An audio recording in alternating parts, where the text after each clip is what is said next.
आज भी चले जाइए कलकत्ता साइड में, हम लोग तो गए हैं, वो लोग जब कुर्बानियां करते हैं गाय वगैरह की तो गोश्त को ऐसे हिसाब से महफूज कर लेते हैं कि वो कुर्बानी का गोश्त एक एक साल तक खाते हैं, एक एक साल तक। और एक मर्तबा तो मैं कलिया चक्के इलाके में गया तो मुझे पता नहीं कोई उन्होंने मछली खिलाई जो बहुत टेस्टी लगी मुझे। तो कहने लगे मौलाना साहब शाम को क्या खाएंगे आप? मैंने कहा यार दोपहर में जो बनाए थे वही बनाओ। क्या बनाया था आपने? कहा वो मछली थी, वो हमारे पास 2 साल की रखी हुई थी। मैंने कहा क्या? कहा वो हम लोग मछली को सुखा लेते हैं। मैंने कहा रहने दो मत बनाना यार।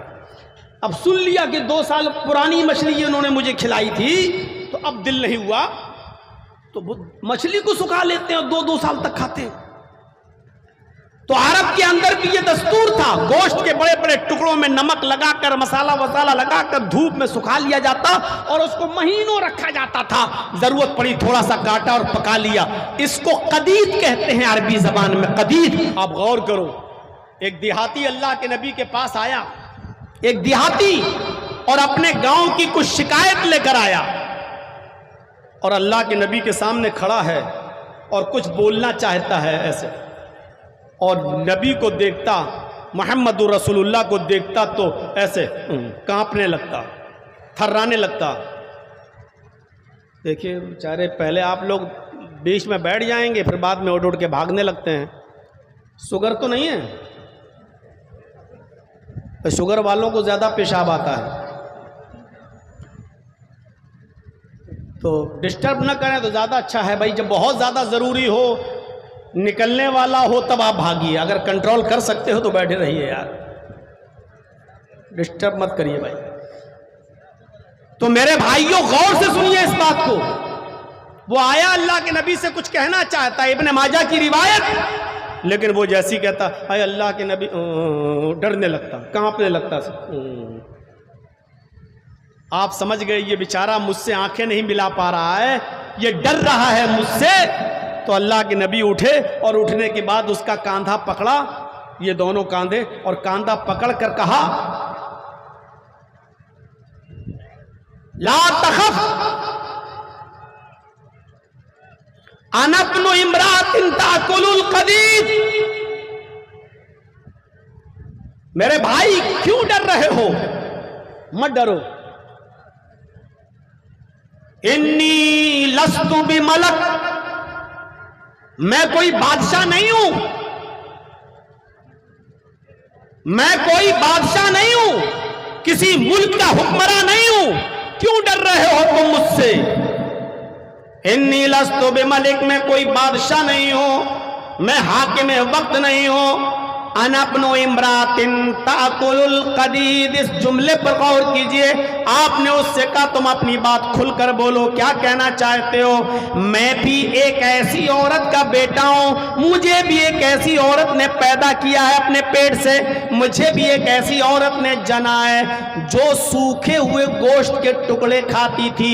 अना इब्नु इम्रातिन ताकुलुल कदीद, मुझे भी एक ऐसी औरत ने पैदा किया जो खुश्क गोश्त, सूखा हुआ गोश्त खाती थी। अरब के अंदर क्या होता था, ऊंट नहर किया, काटा, बड़े बड़े टुकड़े किए, 4 किलो 5 किलो का इतना, कोई अपने घर ले आया और उसमें साल्ट लगाकर, नमक लगाकर उस गोश्त को, जो 4 किलो 5 किलो का टुकड़ा है बड़ा सा, उसको धूप में खुश्क कर लिया, सुखा लिया और उसको अपने घर में रख दिया मसाला वसाला लगाकर। अब वो गोश्त जरूरत पड़ने पर थोड़ा सा काटा, आधा किलो 1 किलो, और बना लिया। फिर वो रखा हुआ घर पे, वो गोश्त सुखा लिया जाता था और महीनों वो गोश्त खाते थे लोग। अल्लाह के नबी ने फरमाया अना इब्नु इम्रातिन ताकुलुल कदीद, बोलो क्या कहना चाहते हो? क्यों डरते हो मुझसे? क्यों घबरा रहे हो? मैं भी एक ऐसी औरत का बेटा हूं जो गोश्त के सूखे टुकड़े खाती थी, यानी मैं भी तुम्हारी तरह का एक इंसान हूं, डरने की जरूरत नहीं। मोदी जी कह पाएंगे? आपके नेपाल के राजा कह पाएंगे? बोलो क्या कहते हो, बोलो बोलो। अरे मैं भी तुम्हारी तरह का एक इंसान हूं, डरो नहीं, कह पाएंगे? अल्लाह के नबी उसका डर दूर कर रहे हैं और कह रहे हैं बोलो मैं भी तुम्हारी तरह का एक इंसान हूं, मैं भी एक ऐसी मां का बेटा हूं जो गोश्त के सूखे टुकड़े खाया करती थी। उसने कहा हाँ तब तो ठीक है। तब उसने अपनी बात पूरी की, पूरी। मुआज़ इब्न जबल मुल्क शाम से आए, हीरा बस्ती से आए और आने के बाद अल्लाह के नबी जनाब मोहम्मद रसूलुल्लाह सल्लल्लाहु अलैहि वसल्लम के सामने गिर गए और सजदा करने लगे। अल्लाह के नबी सल्लल्लाहु अलैहि वसल्लम ने मुआज़ इब्न जबल से कहा है मुआज़ ये क्या कर रहे हो, मेरे सामने सजदा, मेरे सामने सजदा। हजरत मुआज़ इब्न जबल ने फरमाया क्या अल्लाह के नबी मैंने शाम में देखा है, हीरा बस्ती में देखा है कि वहां के यहूदी और वहां के ईसाई अपने अपने बादशाहों को सजदा करते हैं। जब यहूदी और ईसाई अपने बादशाह को सजदा करते हैं तो क्या आप उनसे बढ़कर नहीं है, हम आपको सजदा क्यों ना करें? आप ज्यादा हक रखते हैं कि आपको सजदा किया जाए। जब यहूदो नसारा अपने अपने हुक्मरानों को सजदा कर सकते हैं तो हम अपने नबी को सजदा क्यों ना करें? अल्लाह के नबी ने फरमाया आए मुआज़ लौ मररत बिक़ब्री अतस्जुद लहू, अतस्जुद लहू। आए मुआज़ कल अगर मेरा इंतकाल हो जाए और मैं कब्र में दफन कर दिया जाऊं और कल जब तुम मेरी कब्र के पास से गुजरोगे तो क्या उसको सजदा करोगे? कल जब तुम मेरी कब्र के पास से गुजरोगे तो क्या मेरी कब्र को सजदा करोगे? मुआज़ इब्न जबल ने कहा नहीं, अय अल्लाह के रसूल कब्र पे सजदा क्यों करूंगा? आपने फरमाया फला तफाल, ऐसा करना भी नहीं, ऐसा करना भी नहीं। आपसे पूछा गया अय अल्लाह के नबी मैं आपको सजदा क्यों ना करूं? तो आपने कहा क्या मेरी कब्र से गुजरोगे तो सजदा करोगे? यानी अभी तो मैं जिंदा हूं, मेरी जिंदगी में अगर तुम मुझे सजदा करोगे मैं तो रोक लूंगा, जिंदगी में तो नहीं करने दूंगा सजदा। लेकिन आपको फिक्र हुई मेरे इंतकाल के बाद कहीं मेरी कब्र पे सजदा न करने लगे तो आपने कहा क्या मेरी कब्र पे गुजरोगे तो सजदा करोगे? कहा नहीं। फरमाया करना भी नहीं। अगर अल्लाह के अलावा किसी को सजदा करना जायज होता तो मैं बीवी को हुक्म देता कि वो अपने शौहर को सजदा करे, मैं औरत को हुक्म देता कि वो अपने शौहर को सजदा करे। अल्लाह के नबी ने फरमाया कि अल्लाह के अलावा सजदा किसी के लिए जायज नहीं है, और अगर अल्लाह के अलावा सजदा किसी के लिए जायज होता तो औरत को यह हुक्म मैं देता कि वो अपने शौहर को सजदा करे। इससे पता चलता कि शौहर का मकाम और शौहर का मर्तबा कितना बड़ा है। तो अल्लाह के रसूल ने अपने सामने सजदा नहीं करने दिया। क्यों? क्योंकि आप भगवान नहीं थे। आप भी यही कहते थे कि मैं भी तुम्हारी तरह एक इंसान हूं। वेदाहामित पुरुष महानिमादित तो वरुण तपस प्रस्ताप यन्याय अज्ञान हेतु किरत मोह मदांधिकारम नाशम विधायम हितदोदयते विवेका। अहमद जब इस दुनिया में आएंगे तो महान पुरुष बनकर आएंगे। वेदाहामित पुरुष महानिमादित। आखिरी नबी के बारे में हिंदू धर्म की किताबें ये कहती हैं कि अंतिम ऋषि भी इस दुनिया में जब आएगा तो वो पुरुष होगा, इंसान होगा। वेदाहामिद अहमद आएगा, पुरुष इंसान होगा। महान इमादत इतना बड़ा महान पुरुष होगा कि उसके बराबर कोई दूसरा नहीं होगा। वरुण तपस वो अल्लाह का बहुत ही ज्यादा नाम लेने वाला होगा। वरुण तपस प्रस्ताव वो ईश्वर का, वो अल्लाह का बहुत ही ज्यादा नाम लेगा। जब वो आ जाए तो उसी की कुटिया में चले जाना, जब वो आ जाए तो उसी के मजहब में शामिल हो जाना, जब वो आ जाए तो उसी की शिक्षा को ग्रहण कर लेना, जब वो आ जाए तो उसी की शिक्षा को एक्सेप्ट कर लेना। प्रस्ताव यन्याया स्वर्ग में जाने का, पैराडाइज में जाने का, जन्नत में जाने का मोहम्मद के रास्ते के अलावा कोई दूसरा रास्ता नहीं होगा। अज्ञान हेतु किरत मोह मदांधिकारम नाशम, उनका नाम मोहम्मद होगा। वो इस धरती पर जब आएंगे तो उनके आने के बाद अंधिकारम नाशम, दुनिया में जितना भी अंधेरा होगा वो नाश हो जाएगा। मोह मदांधिकारम नाशम, मोहम्मद अंधेरे को दूर कर देंगे, सारे गुनाहों के कामों को मिटा देंगे। मोहम्मदुर रसूलुल्लाह के आने से पहले कौन सा गुनाह ऐसा था जो इस धरती पर नहीं होता था? मेरे भाइयों, जुआ इतना खेला जाता था, जुआ इतना खेला जाता था कि लोग जुए में जब रकम हार जाते थे तो अपना मकान जुए में लगा दिया करते थे, और जुए में जब मकान भी हार जाते थे तब भी हार नहीं मानते थे, वो जुए में फिर अपनी बीवी लगा दिया करते थे। ज़ादुल मआद पढ़ी अल्लामा इब्नुल क़य्यिम की, जब वो अपनी बीवी भी जुए में हार जाते थे तब भी हार नहीं मानते थे, वो अपनी जवान बेटी भी जुए में लगा दिया करते थे। घर दौलत हार गए, मकान हार गए, बीवी हार गए, और बेटी भी जब जुए में हार जाते थे तब कहते थे लोगों अब मैं अपना सब कुछ हार चुका हूं, तब वो हार मानते थे। ये अरब का हाल था। मुहम्मद रसूलुल्लाह सल्लल्लाहु अलैहि वसल्लम के आने से पहले इतना जुआ खेला जाता था, और शराब तो इतनी पी जाती थी, इतनी पी जाती थी कि उनके घर में जब कोई बच्चा पैदा होता तो सबसे पहले उस बच्चे के हलक में शराब के कतरे डाले जाते, और बाप अपने बेटे के मुंह में शराब की बूंदे ड्रॉप्स डालता, कतरे डालता, और फख्र करता कि मेरा बेटा सबसे पहले इसके मुंह में शराब गई है, खानदानी है, नाम रोशन करेगा, मेरा बेटा भी शराबी बनेगा। इतनी शराब पी जाती थी। हम लोग खाना खाते वक्त दस्तरखान पर पेप्सी और थम्स अप की बोतल रख लेते हैं।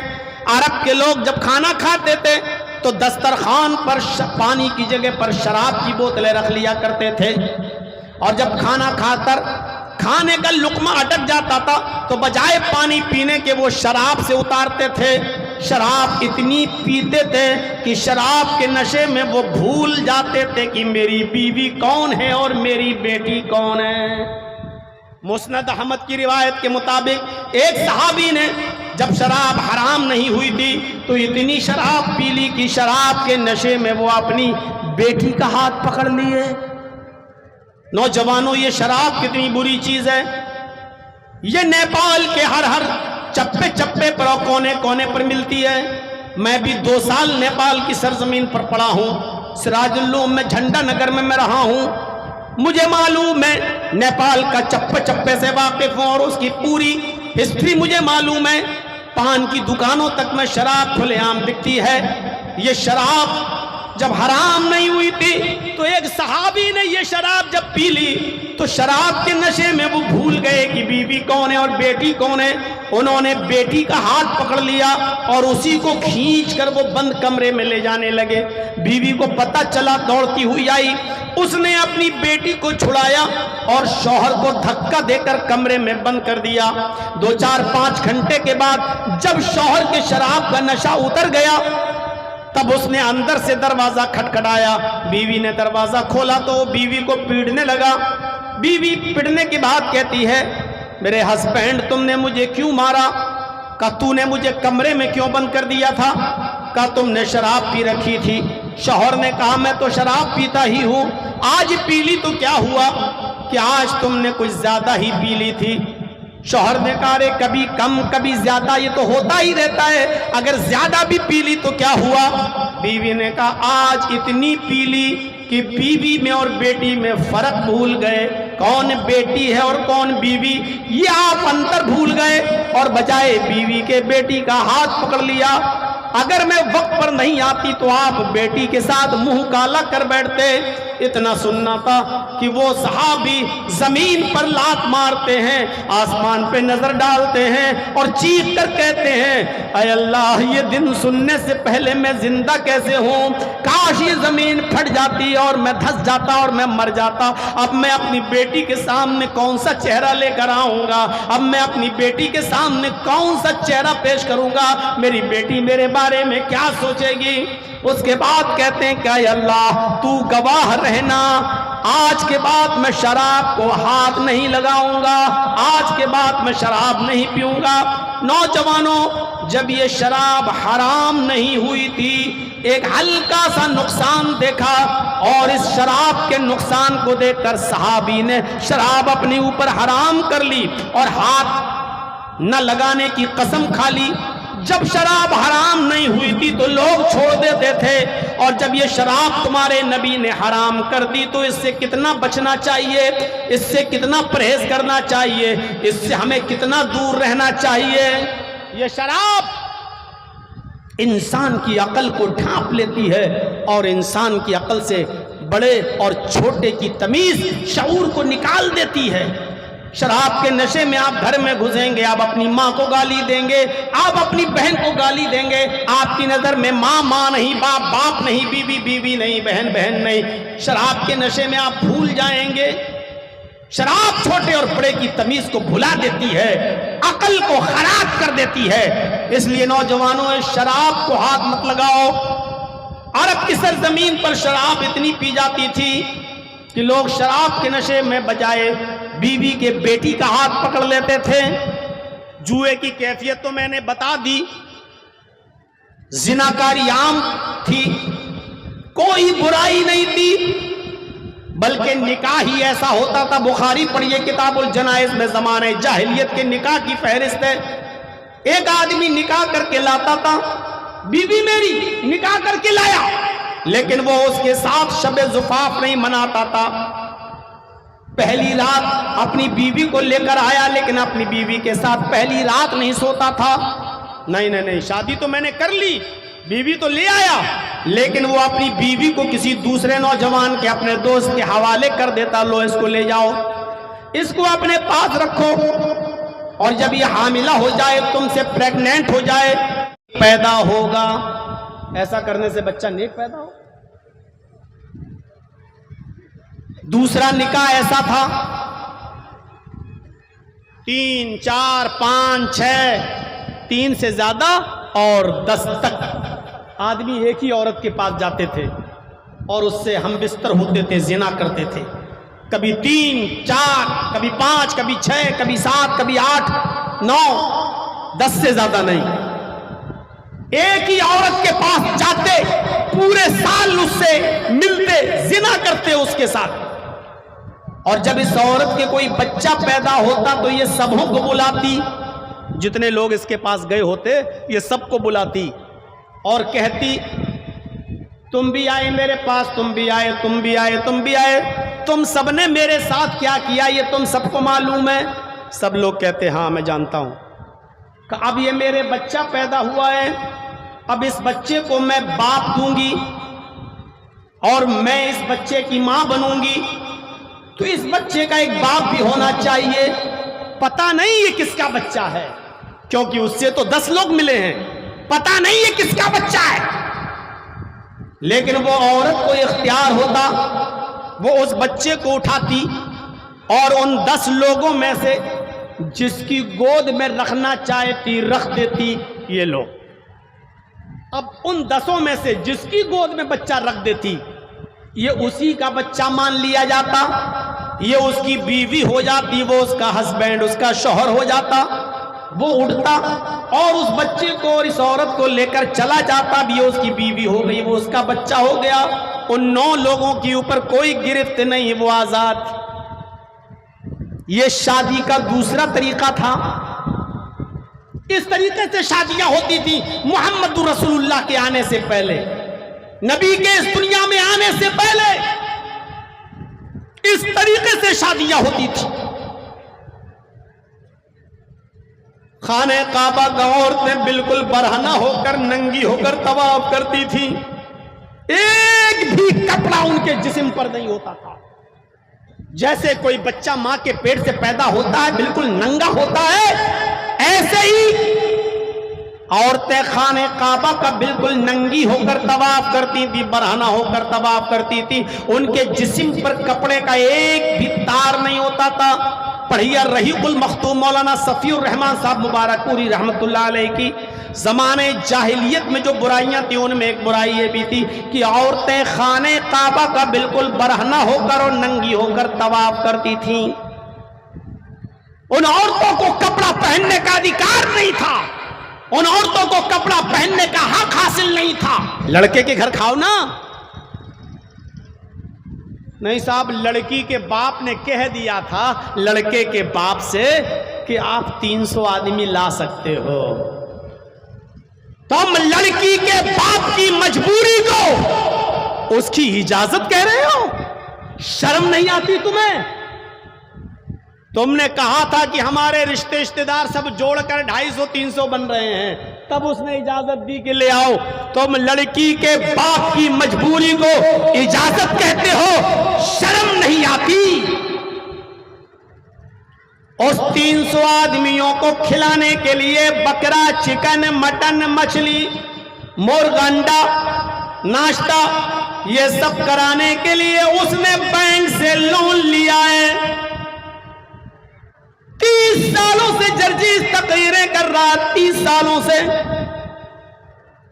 ऐसे ऐसे घरानों को जानता हूं, ऐसे ऐसे घरानों को जानता हूं मेरे भाइयों, जिन्होंने अपनी बेटियों की शादी पर लोन लिया। उन्होंने 300-400 बारातियों का पेट भर दिया। उनको उनकी मर्जी के मुताबिक chicken, mutton, fish fry item सब नाश्ता करा दिया। बैंक का लोन अदा करने के लिए, बैंक का कर्जा अदा करने के लिए उन्होंने अपने 20 साल खत्म कर दिए। पता चला अब तक उन्होंने जो पैसा जमा किया वो सूद था, अभी जो रकम ली थी वो बाकी है। 20 साल के बाद भी वो आज भी मेरे भाइयों अपनी बेटियों के नाम पर कर्ज लिया हुआ बैंक का अदा नहीं कर पा रहे हैं।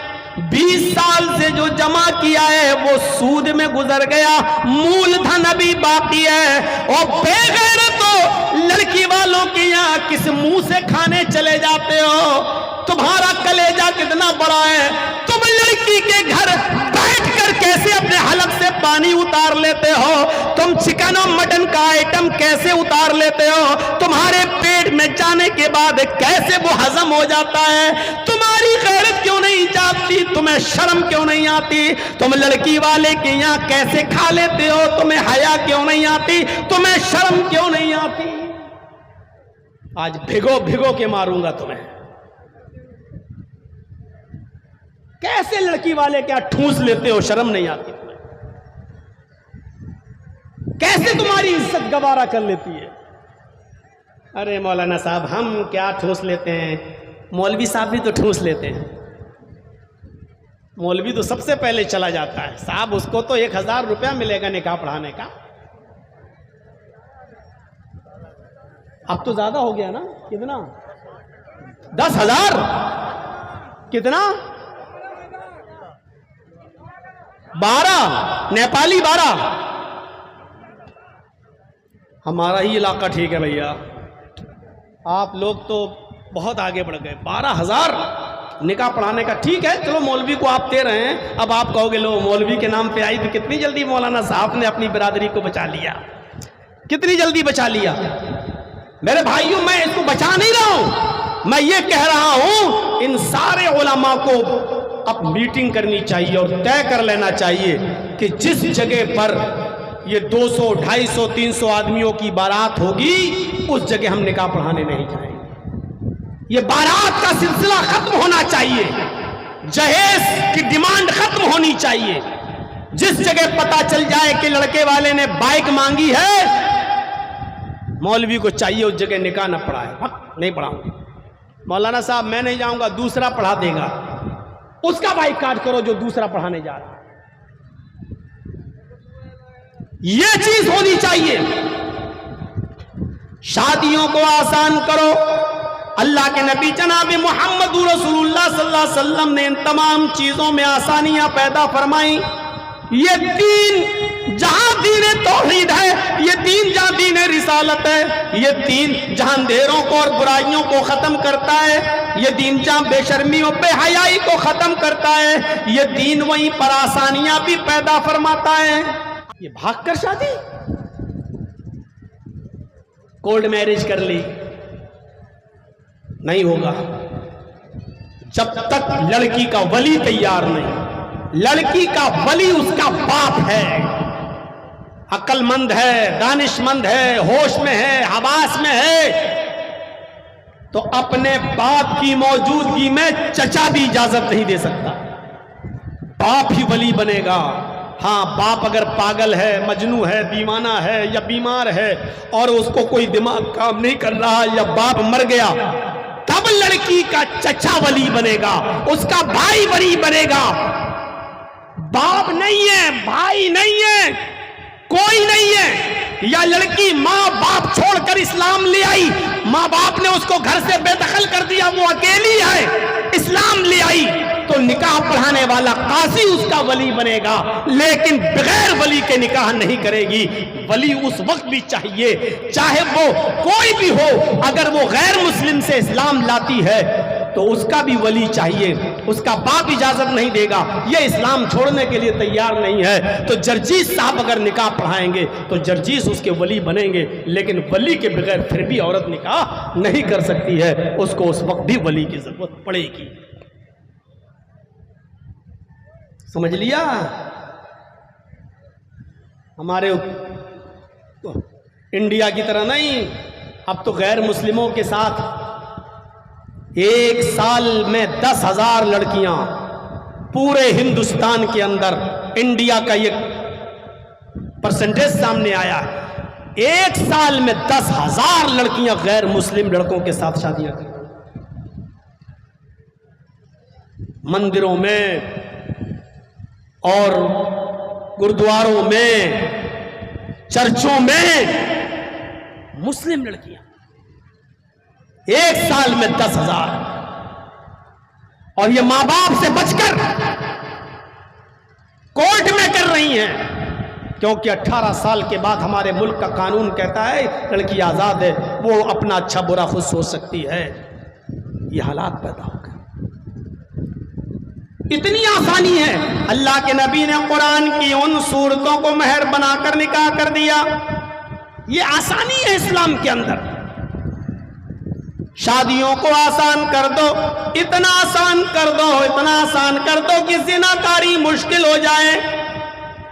जिनाकारी आज आसान हो चुकी है, और नेपाल वालों, मैं गलत नहीं बोल रहा हूं, इंडिया से ज्यादा नेपाल के अंदर जिना सस्ता है, इंडिया से ज्यादा नेपाल में जिनाकारी सस्ती है। किसी भी होटल में चले जाइए आप, किसी भी जगह पर कॉल गर्ल को बुला सकते हैं आप, बहुत आजादी है। 1000 और 500 रुपए में आप जिस्म हासिल कर सकते हैं, जिना आसानी के साथ हो सकता है। जबकि अल्लाह के नबी कहते हैं निकाह इतना आसान कर दो कि जिनाकारी मुश्किल हो जाए, यानी 1000, 2000, 5000 रुपए में जिना, ये इससे भी आसान कर दो शादी, यानी शादियों में इतना भी खर्चा मत होने दो कि 1000-2000 रुपए का भी खर्चा हो जाओ, निकाह को इतना आसान कर दो कि जिनाकारी मुश्किल हो जाए। करेंगे आप? इतनी आसानी बताई गई है, बहुत आसानी है इस्लाम में। इस्लाम दीन सहल है, बहुत सहूलत है इस्लाम के अंदर। देखिए, सख्ती है अपनी जगह पर, नमाज किसी हाल में माफ नहीं, सख्ती देखिए आप, नमाज किसी हाल में माफ नहीं। बारिश हो रही है, नमाज पढ़ना है। आपके घर में 8 लड़कियां हैं, दुआ मांगते गए, अल्लाह लड़की दे दे, फिर लड़का, लड़का दे दे, फिर लड़की, लड़का दे दे, फिर लड़की, 8 लड़कियां पैदा हो गई दुआ मांगते मांगते। अल्लाह ने अब सुन ली, एक लड़का दे दिया, कितनी खुशी हुई। 8 लड़कियों के बाद एक लड़का, कितनी खुशी हुई। जिस दिन लड़का पैदा हुआ, आप जमीन में पैर नहीं रख पा रहे हैं, आसमान बोल रहे हैं अल्लाह तूने मुझे 8 बेटियों के बाद एक बेटा, कितनी खुशी होगी आपको। आजान की आवाज आती है, हय्या अलस सलाह, इतनी खुशी आपको मिली है, लेकिन चलो नमाज का वक्त, नमाज पढ़ो, खुशी में भी नमाज माफ नहीं है। 8 लड़कियों के बाद एक लड़का मिला, 14 साल का, 15 साल का, 16 साल का, जवानी में पहुंचता है। 8 लड़कियों के बाद अल्लाह ने बेटा दिया, आज उस बेटे को छीन लिया। 16 साल की, 18 साल की उम्र में वो लड़का आपका मर गया, आपकी आंखों के सामने उसने दम तोड़ दिया, उसको कैंसर की बीमारी हो गई, आज वो मर गया। गौर करो आपको कितना गम पहुंचेगा, आप कितना रोएंगे, आपको कितना अफसोस होगा, आपकी आंखों में कितने आंसू आएंगे। 8 बेटियों के बाद एक बेटा मिला, वो भी कैंसर में मर गया। आपके ऊपर कितने गम के पहाड़ टूट गए आप नहीं बता सकते, लेकिन आपकी आंखों में आंसू हैं। बेटे की लाश आपके सामने रखी है, आजान की आवाज आती है, अल्लाहू अकबर, अल्लाहू अकबर। बेटे का गम भूल जाओ, जाओ मस्जिद में आप नमाज पढ़ो। इस गम के मौके पर भी नमाज माफ नहीं है। देख रहे हैं सख्ती, खुशी है तो नमाज माफ नहीं, गम पहुंचा तब भी नमाज माफ नहीं, कैसी भी बीमारी है नमाज माफ नहीं। ये तो हो गई मुश्किल। आसानी देखिए, बारिश हो रही है, मस्जिद में नहीं जा सकते, घर में नमाज पढ़ लो। ज़ुहर और असर को एक साथ पढ़ लो, मगरिब और इशा एक साथ पढ़ लो। सफर में है तो आधी कर लो कसर, 4 रकात वाली रकात 2 रकात पढ़ लो। जमा बैन सलातैन, 2 नमाजों को एक साथ जमा कर लो। बीमार है, खड़े होकर नमाज नहीं पढ़ सकते तो बैठ के पढ़ लो, बैठ के नहीं पढ़ सकते हो तो लेट के पढ़ लो, इशारे से पढ़ लो, हाथ हिला के पढ़ लो, लेकिन पढ़ लो। ये आसानी भी है, सहूलत भी बहुत है। एक सहूलत और बताऊं, इस्लाम के अंदर देखिए आसानी कितनी है। एक सहाबी आए, सुनो मेरे भाइयों, बड़ा दिलचस्प वाकया। एक सहाबी आए और आकर अल्लाह के नबी के पास बैठ गए। आपने कहा क्या हुआ, मुंह लटकाए बैठे हो, अफसोस में बैठे हो, गम के मारे हो, क्या बात है, टेंशन है, कुछ परेशानी, क्या बताओ। हलक तो या रसूल अल्लाह, मैं हलाक हो गया, अल्लाह के नबी मैं नष्ट हो गया, मैं बर्बाद हो गया। आपने कहा क्या हुआ, बर्बाद कैसे हो गए, हुआ क्या। अल्लाह के नबी, रोजे की हालत में मैंने अपनी बीवी से हम बिस्तरी कर ली। सुनिए आसानी देखिए मेरे भाइयों, आपको हंसी आएगी। अल्लाह के नबी, रोजे की हालत में मैंने ऐसा काम कर लिया, मैं रोजे से था और बीवी से मिल लिया। आपने कहा ओ चलिए बीवी थी तुम्हारी, कि हाँ। कहा कि इस कफारा अदा करना होगा, प्रायश्चित, पनिशमेंट, सजा। का क्या है अल्लाह के रसूल बताइए। आपने कहा एक गुलाम आजाद करो। सुन रहे ना, रोजे की हालत में, रोजे की हालत में अगर कोई शख्स अपनी बीवी से हम बिस्तरी कर ले तो उसकी सजा यह है।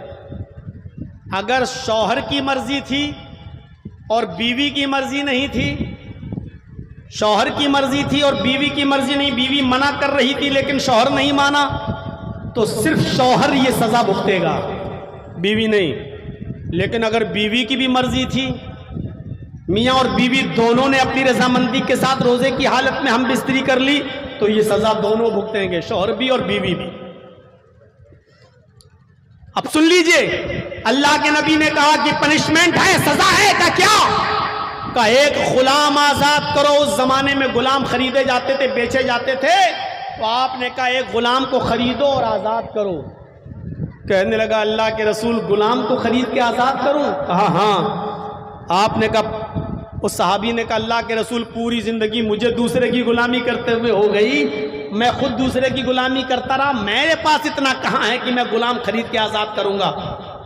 मेरे पास ये ताकत नहीं है, मैं गुलाम खरीद के आजाद नहीं कर सकता, मेरे पास इतनी वसाअत नहीं, इतनी इस्तिताअत नहीं। अल्लाह के नबी ने फरमाया अच्छा तो बचोगे नहीं, दूसरा ऑप्शन भी है। अगर तुम्हारे पास गुलाम आजाद करने की ताकत नहीं है तो 60 रोजे रखो। 60 रोजे, 7 नहीं, 5 और 2 7 नहीं, 50 और 10 60। कितने रोजे रखो, 60। ये रोजा तो खराब हो ही गया। जिस रोजे में आपने अपनी बीवी के साथ हम बिस्तरी कर ली, ये रोजा खराब, ये तो पूरा करना ही है, इसकी तो कज़ा करना पड़ेगी, बाद में रखना पड़ेगा। इसके अलावा 60 रोजे और 60, और वो भी कंटिन्यू, रेगुलर, तसलसल के साथ, मुसलसल, बीच में एक दिन का भी गैब नहीं होना चाहिए, एक दिन का भी गैब नहीं होना चाहिए।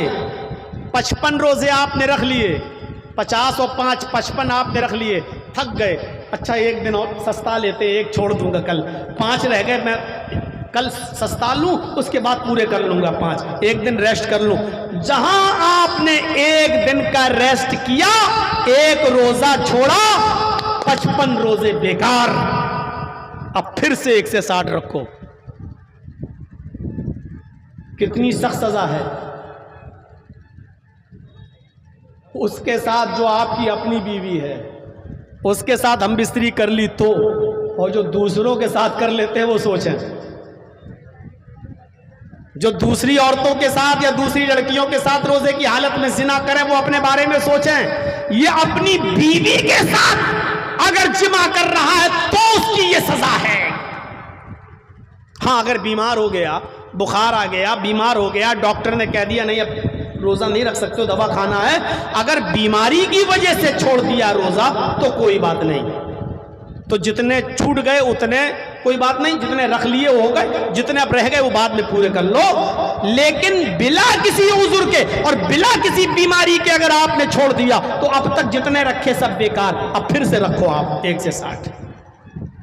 उज़्र है तो कोई बात नहीं, चलेगा।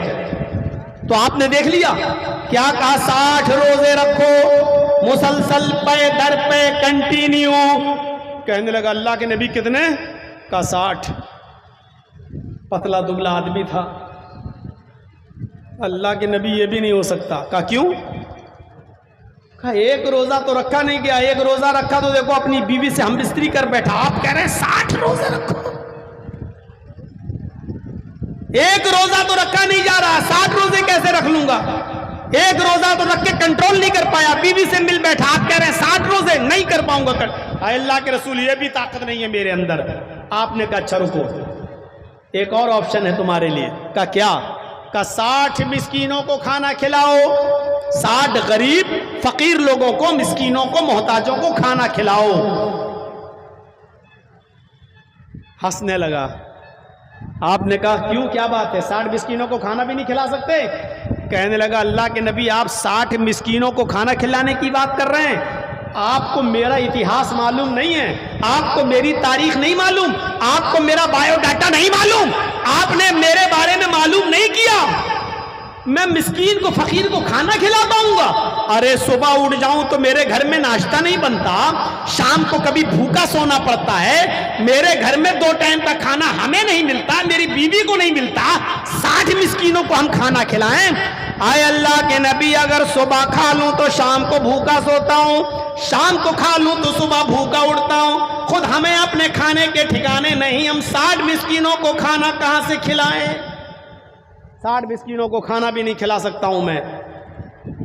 अल्लाह के नबी ने कहा ओफ, गुलाम आज़ाद कर नहीं सकते, 60 मिस्कीनों को रोज़े रख नहीं सकते, 60 फकीरों को भी खाना खिला नहीं सकते, यही 3 ऑप्शन है मेरे पास। आपने कहा अच्छा रुको, करता हूं तुम्हारे लिए कुछ इंतजाम। नमाज का वक्त हुआ, आपने सहाबा से कहा ये तुम्हारा भाई है, इसने रोजे की हालत में अपनी बीवी से हम बिस्तरी कर ली है, गुलाम आज़ाद करने की ताकत नहीं है, 60 रोजे रख नहीं सकता, फकीरों को खाना खिला नहीं सकता, इसके लिए कुछ चंदा करो, कुछ इकट्ठा करो, ये गरीबों में बांट देगा बेचारा, इसका कफारा अदा हो जाएगा। सहाबा इकराम चंदा करने लगे, कोई 2 खजूर लाया, कोई 4 खजूर लाया, कोई 10 खजूर लाया। सहाबा इकराम ने खजूर का एक टोकरा भर दिया, 15-20 किलो खजूर तैयार, एक पेटी खजूर की तैयार। अल्लाह के नबी ने उसको बुलाया, इधर आओ, ये लो, ये तुम्हारे नमाजी भाइयों ने, ये तुम्हारे साथियों ने तुम्हारे लिए चंदा किया है, जाओ इसको अपने गांव में ले जाओ, अपने मोहल्ले में ले जाओ और अपने कबीले में, अपने ख़ानदान में गरीब लोगों में बांट दो, उनको खिला दो, तुम्हारा कफ़ारा अदा हो जाएगा। फिर हंसने लगा। अल्लाह के नबी ने कहा अब क्यों हंस रहे हो?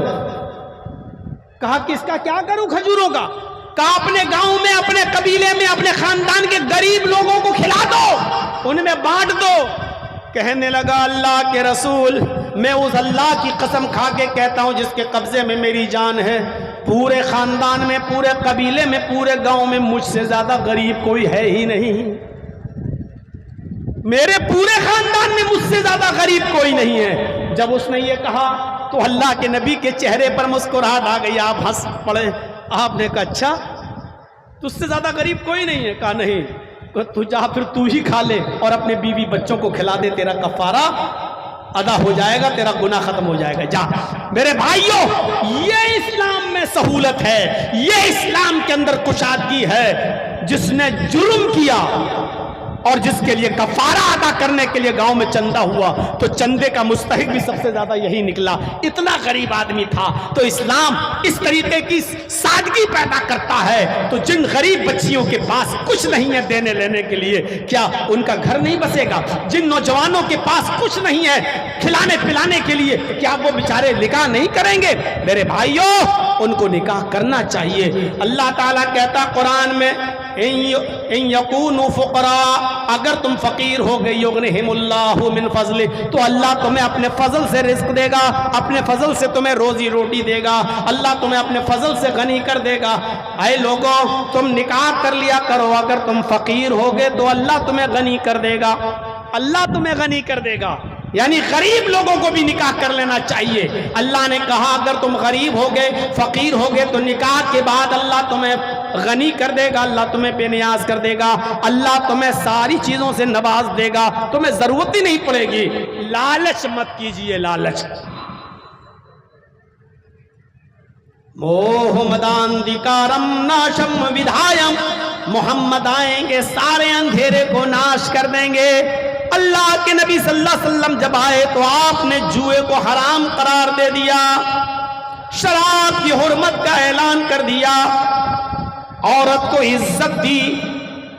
उसको जो औरत खाने काबा में नंगी होकर तवाफ करती थी, उसके जिस्म पर कपड़ा पहनाया, उसको पर्दे का हक दिया, उससे कहा कि पर्दे में रहो। पर्दे में इतनी बेहयाई थी कि औरत खाने काबा का बिल्कुल नंगी होकर तवाफ करती थी, लेकिन शर्माती नहीं थी। लेकिन नबी अकरम ने ऐसी हया पैदा कर दी, औरत को पर्दा में ऐसे डाल दिया कि अबू दाऊद पढ़िए, किताबुल जिहाद देखिए कि अल्लाह के नबी सल्लल्लाहु अलैहि वसल्लम के जमाने में एक औरत जिसका बेटा मैदान जंग में जंग लड़ रहा है, मैदान जंग में जंग लड़ रहा है, और लड़ते लड़ते वो बेटा कत्ल कर दिया गया, वो बेटा शहीद कर दिया गया। माँ के कान में आवाज आती है, तेरा बेटा मैदान जंग में कत्ल कर दिया गया, मैदान जंग में तेरा बेटा मारा गया। उस औरत ने जल्दी से चादर ओढ़ी, जल्दी से पैरों में सॉक्स मोजे पहने और जल्दी से हाथों में ग्लव्स पहने। उसने अपने पैर छिपाए, हाथ छिपाया, अपने सर पे चादर डाली, सिर्फ एक आंख खुली हुई है। अबू दाऊद किताबुल जिहाद देखिए, जल्दी से उसने अपनी जिस्म पर चादर लपेटी और मैदान जंग में चली गई अपने बेटे की लाश देखने के लिए कि मेरा बेटा मैदान जंग में कहाँ है, किस हाल में पड़ा है।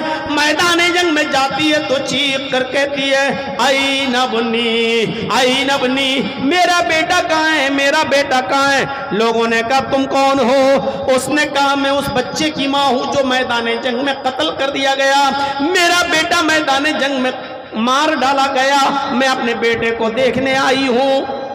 उसको उसके बेटे की लाश के पास लाया गया, वो अपने बेटे की लाश को देख रही है। लोगों ने कहा तेरा बेटा मैदान जंग में मरा है, शहीद हो गया, कत्ल कर दिया गया, और तू अपना चेहरा छिपाकर, अपना जिस्म छिपाकर अपने बेटे को देख रही है। इस हाल में भी तू इतना पर्दा कर रही है, तू इस हाल में अपने बेटे को देख रही है, इस हाल में कि अगर कोई औरत ये सुन ले कि मेरा बेटा मर गया तो वो पागल हो जाती है, उसको अपने कपड़ों का होश नहीं रहता, उसको अपने पर्दे का होश नहीं रहता, उसको अपने बालों का होश नहीं रहता, वो पागल सी हो जाती है।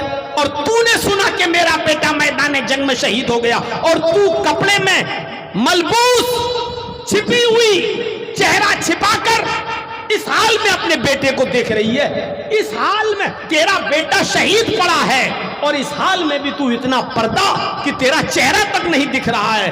उस औरत ने जो जवाब दिया वो अबू दाऊद में मौजूद है। उस औरत ने जवाब दिया, इन उर्ज़बनी फलन उर्ज़ हयाई, लोगों मैदान जंग में मैंने अपना बेटा खोया है, मैंने अपनी हया नहीं खोई, मैंने अपना पर्दा नहीं खोया। मैदान जंग में मैंने अपनी औलाद को, अपने बेटे को खोया है, अपनी हया नहीं खोई, अपना पर्दा नहीं खोया। इस हाल में भी उसने पर्दा किया। नेपाल वालों और धनोषा वालों, जलसा करा रहे हो ना, हालत यह है कि मेला लगाए हो। हालत यह है कि इस जलसे में भी तुम्हारे घर की औरतें अपने बच्चों को झुला रही हैं और शॉपिंग कर रही हैं। मर्द और औरतों का इज्तिमा एक साथ है। मैदाने जंग में उसका बेटा शहीद, इसके बावजूद वो अपना चेहरा नहीं खोल रही है। तुम अपनी औरतों को पर्दा कराओगे, ये हया हमारी औरतों में कहां से आएगी? आज तो ईद का दिन है औरतों के लिए।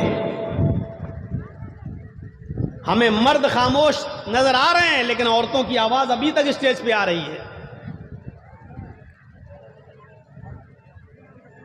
ये खामोश रहने वाली कौम नहीं है। और जलसे में तो इनका इंतजाम इतना करीब करना ही नहीं चाहिए। रेडियो का बटन बंद करो, रेडियो तो बंद हो जाएगा, लेकिन औरत इतनी बड़ी मुसीबत है कि लाख इसका थूथड़ा बंद करो, होने वाला नहीं। आज तो मौका मिला है इनको अपनी साड़ी दिखाने का, अपना कपड़ा दिखाने का, अपनी चप्पल दिखाने का, अपना दुपट्टा दिखाने का, अपना मेकअप दिखाने का। आज तो मौका मिला है। ईद के दिन भी इतनी खुशी नहीं होती होगी जितनी आज जलसे में होती होगी। क्या माशाअल्लाह। तनोषा वालों, कुछ तो देखो, इतनी मेहनत से आपने जलसा किया और एक चीज आपने गलत कर दी। ये मेला नहीं लगाना चाहिए था। बस जलसे में मेला होगा तो आप क्या समझेंगे कि वहां दीन के लिए लोग जलसा सुनने आएंगे? वो मेले में मैं नहीं जानता हूं कि आपके हाल क्या है। बिहार के जलसों में मैंने देखा है, कटिहार, पूर्णिया, हरिया, मेले और ठेलों की वजह से उन जलसे इतनी बुरी तरीके से फिलाप हुए हैं कि कई जलसों में मैंने देखा कि जलसा खत्म होने के बाद लड़के और लड़कियों को पकड़ा गया खेतों में से, मेलों में से, और बाकायदा उनको बिठाया गया है। सुबह होकर उनकी पंचायतें बिठी हुई हैं, बिठाई गई हैं। उनको क्या सजा दी जाए? रंगे हाथ जलसों में पकड़ा गया है। ये मेले लगाओगे तो बेपर्दगी फैलेगी, बेहयाई फैलेगी, बेशर्मी फैलेगी। आप क्या समझते हो कि औरतें चूड़ियां खरीदने नहीं जाएंगी मेले में? जलेबियां भी खरीदेंगी और वहां जाएंगी जहां मर्दों की भीड़ ज्यादा होगी। क्या जरूरत है? मैं एक मिसाल देता हूं, बहुत भौंडी मिसाल। नहीं देना चाहिए, लेकिन क्या करूं, दिल नहीं मानता, दे देता हूं। जैसे एक कुतिया के पीछे 10-10 कुत्ते लगे रहते हैं ना, यही हाल जलसों का भी हो चुका है। एक एक लड़की के पीछे 10-10 आवारा कुत्ते घूम रहे हैं। नहीं देना चाहिए मिसाल, लेकिन देना पड़ती है। मैं जानता हूं कि अब होम्योपैथिक दवा से तुम्हारा मर्ज ठीक नहीं होगा, इसलिए ऑपरेशन करना पड़ रहा है। जलसों में मेले लगाएंगे? मिसाल देने के लायक है आपका जलसा हर जगह कि आपने इतनी मेहनत की माशाअल्लाह। वरना 1 तारीख को जलसा कैंसिल हुआ, चलो मौलाना नहीं, अल्लाह को मंजूर था, इंशाअल्लाह बाइंदा साल। आपने फौरन 15 दिन के अंदर अंदर दूसरा प्रोग्राम रख दिया। ये आपके जज्बात को मैं सलाम करता हूं, सलाम आपके जज्बात को। इतना शौक आपका लेकिन आपने एक चीज गलत कर दी, बस जलसे में मेला लगा दिया। अब आप कहेंगे लोग मानते नहीं है, सबकी रोजी रोटी जुड़ी हुई है, तो क्या शराब का ठेका भी लगवा दोगे? यहाँ सबकी रोजी रोटी जुड़ी हुई है। मैं आ रहा था, हमारे मस्तान साहब कह रहे थे सबकी रोजी रोटी जुड़ी हुई है, तो शराब बेचने वाला भी तो शराब बेचता है, वो भी यहां शराब की दुकान खोल ले, आप खोलने दोगे? जब नहीं खोलने दोगे तो ये बेपर्दगी भी हो रही है। आप कैसे जलसे के अंदर बेपर्दगी? हम तो उन शादियों में भी कटाक्ष करते हैं जहां खड़े होकर खाने के सिस्टम चल रहे हैं आजकल बड़े बड़े शहरों में। अब शादी, हमें नहीं मालूम आपके नेपाल में क्या सिस्टम है, अब शादियों में खड़े होकर सिस्टम चलता है। एक तो चोर और डकैत आ जाते हैं। चोर और डकैत जानते हो ना किनको कहते हैं? ये बारातियों को मैं कह रहा हूं। 250-300 आदमी लड़की वाले के घर चले गए, ये सबसे बड़े डाकू हैं, डाकू, ये लुटेरे हैं। हाजी साहब के लड़के की बारात जा रही है, हाजी साहब हज करके आए, सऊदी अरब का रुमाल डाले हुए हैं, मुंह में पान खा रहे हैं। इस्लाम दीन तौहीद है, इस्लाम दीन रिसालत है, रिसालत का सही तसव्वुर इस्लाम ने पेश किया है। मैंने वेदों के मंत्र भी आपके सामने पढ़े हैं, मैंने शादी के मौजू पर भी कुछ गुफ्तगू की है, जहेज के ऊपर भी मैंने बोला है, हुर्मत शराब और जुए पर भी मैंने रोशनी डाल दी है। इस मुख्तसर से खिताब में जो 1.5 घंटे से ऊपर मेरा हो चुका है और 2 घंटे से थोड़ा कम हुआ है, मेरे भाइयों आपने बहुत सी कीमती बातें सुन ली हैं। मुझे उम्मीद है कि इंशाअल्लाह आप यहां से एक इनकलाब लेकर उठेंगे, बेहयाई खत्म करेंगे, बेपर्दगी खत्म करेंगे, बारात का सिलसिला खत्म करेंगे, निकाह में आसानियां पैदा करेंगे, गरीब लड़कियों की शादियां कराने के लिए कमेटी बनाएंगे और गरीब लड़कियों की शादियां करवाएंगे और मुआशरे में इस्लाही कदम उठाएंगे और अपने नौजवानों में इस्लाह पैदा करेंगे, नमाज और रोजे की दावत और तबलीग भी करेंगे। और इस तरीके के जलसे इंशाअल्लाह जब होंगे तो आप हमें याद करेंगे, तो उनमें हम दोबारा शिरकत करेंगे। हमें लंबा सफ़र करना है, लंबा सफ़र करके आया भी था।